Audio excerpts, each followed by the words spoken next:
இவர் பேசுகிறத கேளுங்க.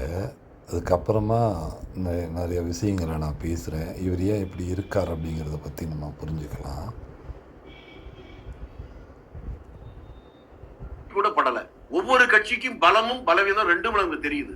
அதே போல நீங்க சொன்னீங்க பாருங்க, தாவேகா என்கின்ற ஒரு கட்சி தான் தமிழ் இந்தியாவே திரும்பி பார்க்கிற மாதிரி ஒரு ட்ரெண்ட் இன்னைக்கு உருவாக்குறதுக்கு அந்த கட்சியில் இருக்கிற தலைமையில் இருக்கிறவர்களுக்கு நீங்க நம்ம வெளிப்படையா சொல்லலாம், தமிழ்நாடு பூகோள அடிப்படையில் இருக்கிறதே பல அவர்களுக்கு தெரியலையோன்னு ஒரு சந்தேகம்.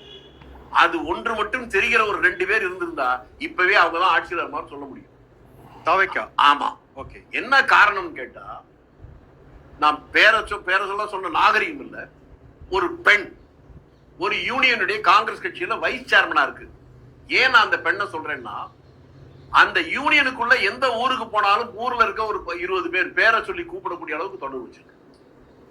ஆண்கள் கூட செய்ய முடியாத அளவுக்கு. அது அன்னைக்கு சொல்லுது. அன்னைக்கு அந்த தொகுதியில, தலைவரே உனக்கு ஒண்ணுமே புரியல, மைத்த பிச்சுக்கிற மாதிரி இருக்கு, உங்களை தவிர வேற யார்ட்டையும் கேட்க முடியாது, என்னம்மான்னு கேட்டு. இந்த தொகுதியில தாவேகால நிக்கிற வேட்பாளர் யாருன்னு எனக்கே தெரியல. ஒரு போஸ்டர் இல்ல. ஆனா எலெக்ஷன் போற பூத்தா போற, எந்த பூத்துல பார்த்தாலும் 50 பேர் நிக்கிறான், விசில் விசில் விசில்ங்கிறான்.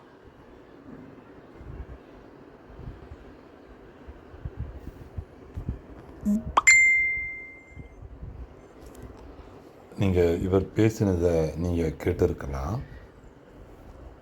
அதாவது இந்த கட்சி அவர் உண்மையை ஒத்துக்கிறார். இந்த மாதிரியான கிரவுண்டில் அடிநிலையில் வாக்காளர்களிடையே மாற்றம் இருக்கிறது, அதை சிலர் கண்டு இவர்கிட்ட சொல்லியிருக்காங்க, அதை ஏற்கிறார் இவர்.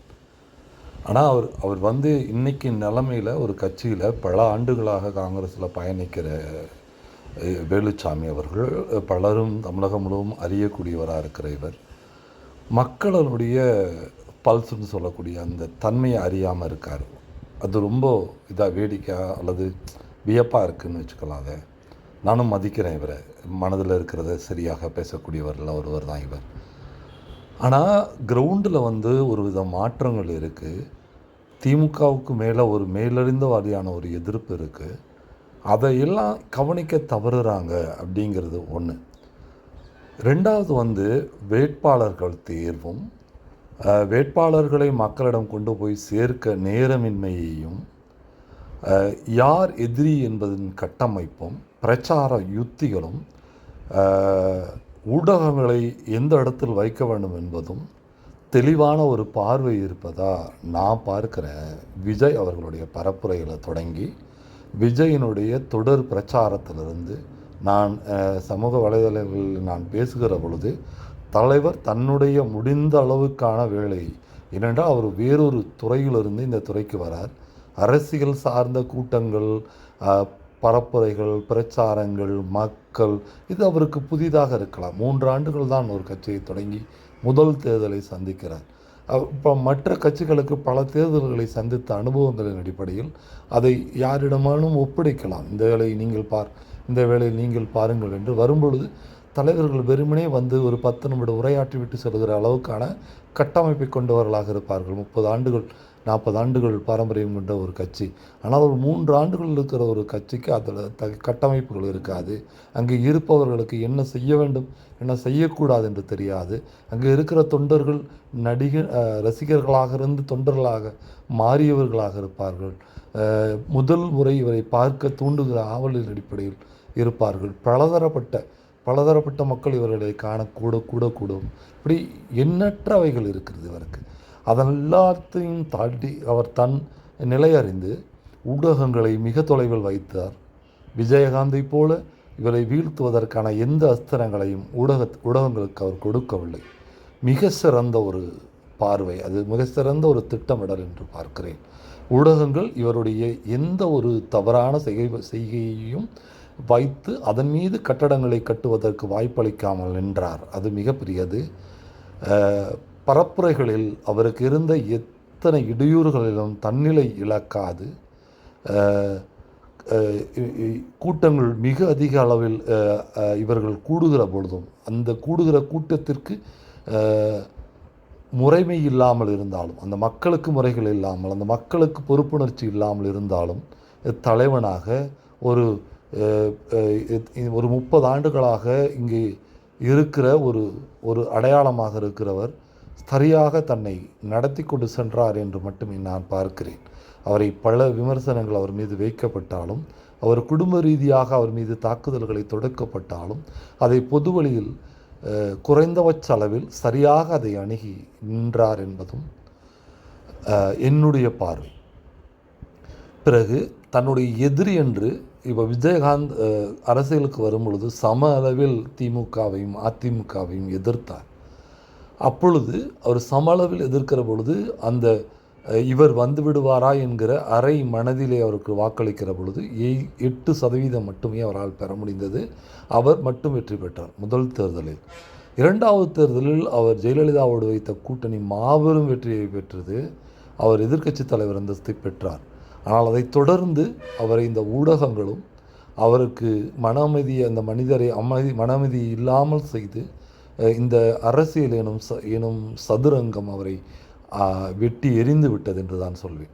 அந்த சதுரங்கத்துக்குள் இவர் இன்று வரை சரியாகவே நடைபயில்கிறார் என்று நினைக்கிறேன்.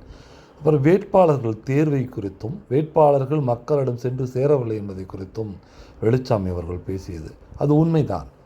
வேட்பாளர்கள் தேர்வு மிகச்சரியாகவே இருந்திருக்கிறது. ஒரு வேட்பாளர் முந்தைய கட்சிகளாக இருக்கிற திமுக அதிமுக நிறுத்திய சமூகத்தைச் சேர்ந்தவரையே வேட்பாளர்கள் ஆக்கியிருக்கார்கள். 70% அந்த அடிப்படையில் தான் வேட்பாளர்கள் தேர்வு செய்யப்பட்டிருக்கார்கள். எந்த பிராந்தியங்களில் எந்த சமூகம் கோலோச்சுகிறதோ, எந்த கோலோச்சி ஆட்சி பொறுப்பில் இருப்பவர்களுக்கு ஒரு சட்டமன்ற உறுப்பினரை வழங்கியதோ அந்த சமூகத்தைச் சேர்ந்தவர்களே அனுப்பியிருக்கிறார்கள். ஒரு பட்டியலின தொகுதிகளில் கூட அங்கே நிற்கிற பட்டியலின ஜாதியைச் சேர்ந்த அந்த பர்டிகுலர் சமூகத்தைச் சேர்ந்த வேட்பாளரையே நிறுத்தி இருக்கிறார்கள் இவர்களும். இப்படி பல கூறுகள் வேட்பாளர் தேர்வுகளில் விலை போகாதவர்களாக, ஒற்றை வேட்பாளரை தவிர விலை போகாத வேட்பாளர்களை களத்தில் நிறுத்தி இருக்கிறார்கள்.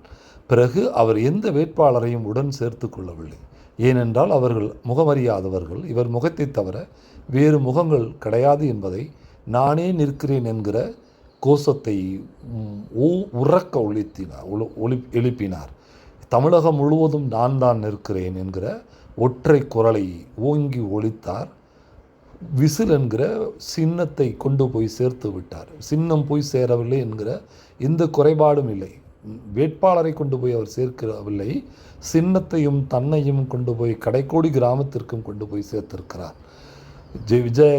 விஜயகாந்த் இல்லாத நிலை, ஜெயலலிதா இல்லாத நிலை, அந்த நிலைகளை எல்லா நிலைகளிலும் தன்னை கொண்டு போய் பொருத்தி இருக்கிறார். கலைஞர் இல்லாத நிலையிலும் தன்னை கொண்டு போய் பொருத்தி இருக்கிறார். ஆக ஒரு நடிகனாக மட்டுமல்ல, அவர் ஒரு கைதேர்ந்த அரசியல்வாதியாக செயல்பட்டு சரியான ஒரு திட்டமிடலோடு இந்த களத்தில் இறங்கி எந்த தேர்தலிலும் போட்டியிடாமல் அன்டெஸ்டடாக தமிழகம் முழுவதும் தன்னுடைய வேட்பாளர்களை நிறுத்தி எடப்பாடி தொகுதியிலும் ஒரு சுயேட்சை ஆதரவாக்கி களத்தில் நின்று ஒரு கைதேர்ந்த அரசியல் கட்சியினுடைய அத்தனை செயல்பாடுகளையும் தமிழக வெற்றி கழகம் என்பது செயல்படுத்தி இருக்கிறது என்பதுதான் என்னுடைய பார்வை. நான் அறிந்த தேர்தல்களில் ஒரு தொடக்க நிலையில் ஒரு கட்சி இத்தகைய செயல்பாடு என்பது அசாத்தியமானது. இந்த பழம் தின்னு கொட்டை போட்டவர்கள் என்று சொல்லப்படுகிற அரசியல் விமானிகள் இவர்கள். அரசியல் விமானிகள் என்றால் எல்லாத்தையும் மேல் நின்று சாதிக்கக்கூடியவர்களுக்கு மத்தியில் நடைபயின்ற ஒருவர் மிகப்பெரிய அளவுக்கான ஒரு தாக்கத்தினை ஏற்படுத்தி இருப்பதை என்னாலும் தரைதளத்திலே பார்க்க முடிகிறது. வேலுச்சாமி சொன்ன அதே நிலையில் தான் நானும் இருக்கிறேன். எனக்கு கிடைத்த தகவல்களும் அதுவே. ஆக அது நன்மையாகவும் தமிழகம் உய்வதற்கும் இருக்க வேண்டும் என்பது என்னுடைய ஆசை. என் தமிழகம் மேன்மேலும் வளர வேண்டும். இங்கே இருக்கிற என் மக்கள் போதையிலும் கலாச்சார சீர்களிலும் மரியாதையின்மையில் படிப்பின் மேல் இருக்கிற மரியாதையை இழந்துவிட்ட என் சமூகம் வேலைகளை பெற வேண்டும், பொருளாதாரத்தை பெற வேண்டும், இந்த உலகத்திற்கு எடுத்துக்காட்டு சமூகமாக என் தமிழ் சமூகம், இந்த தமிழ் பிராந்தியம், இந்த தமிழ் பகுதி உலகத்தின் முதன்மையான பகுதியாக மாறுவதற்காக யார் வந்தாலும் அவர் பின்னே நிற்க நான் தயாராக இருக்கிறேன்.